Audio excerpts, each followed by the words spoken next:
और यूं ही एक दिन जब रेड टॉमी को एंडी की कहानी सुनाता है, तब टॉमी बताता है कि वो उसकी पत्नी के कातिल को जानता है। दरअसल 4 साल पहले टॉमी जिस जेल में था, वहीं एल्मो ब्लाच नाम का एक और कैदी था, और वो एक सनकी और पागल किस्म का इंसान था। टॉमी कहता है कि उसने खुद पूरी डिटेल के साथ बताया था कि वो मर्डर उसने कैसे किए थे। इसके बाद एंडी जाकर वार्डन नॉर्टन को ये सब बताता है, लेकिन एंडी शायद भूल गया था कि वो उसके लिए एक पैसा छापने की मशीन है।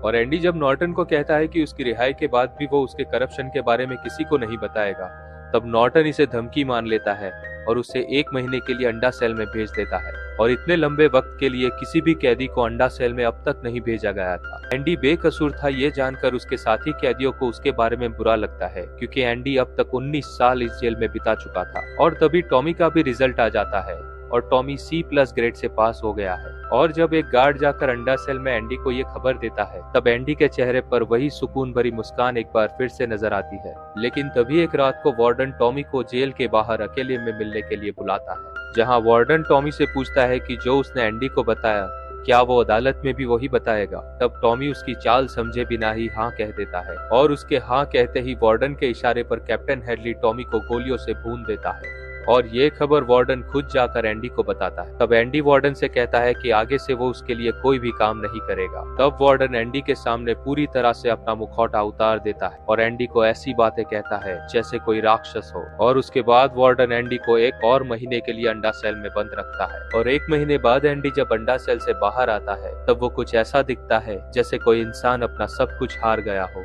वहाँ रेड जब एंडी से मिलने जाता है, तब एंडी की बातों में पहली बार निराशा की झलक दिखती है। और कुछ देर रेड से बात करके एंडी का मन हल्का हो जाता है, जिसके बाद एंडी रेड से अपनी आजादी की बातें करने लगता है। वो रेड से कहता है कि वो जुआटनो नाम की एक जगह पर जाएगा जो पैसिफिक ओशन के पास मेक्सिको में है, जहाँ वो एक अपना छोटा सा होटल खोलेगा और एक सस्ती सी नाव खरीद कर उसे मरम्मत करके नई बना देगा, और उस नाव में अपने होटल के मेहमानों को घुमाने ले जाएगा।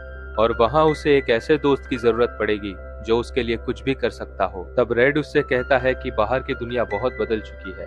जेल में जिस काम के लिए उसकी जरूरत है, बाहर वही काम येलो पेजेस कर देगा। और वैसे भी इतना बड़ा ख्वाब देखने में कोई भलाई नहीं है। आखिरकार मेक्सिको कहाँ है और वो लोग कहाँ बैठे हैं। तब एंडी रेड से कहता है कि जिंदगी उनसे पहले ही बहुत कुछ छीन चुकी है। अगर वो ख्वाब भी नहीं देख सकते तो जिंदा रहने का कोई भी मतलब नहीं। और इतना कहकर एंडी वहाँ से जाने लगता है।